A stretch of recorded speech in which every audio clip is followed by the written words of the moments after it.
We got it. Finally got the rim that we were looking to replace. Here is our old rim that cracked right down the center. Thumb throttle coming to replace this finger throttle. We'll see if we like that better. The inner tube I ordered finally came. The inner tube I was trying to use is just a little bit too small for this new tire.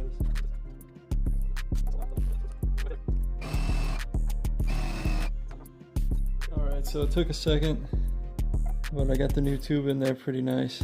So on the motor there's a little indent where the valve stem is supposed to rest. That's the spot right there.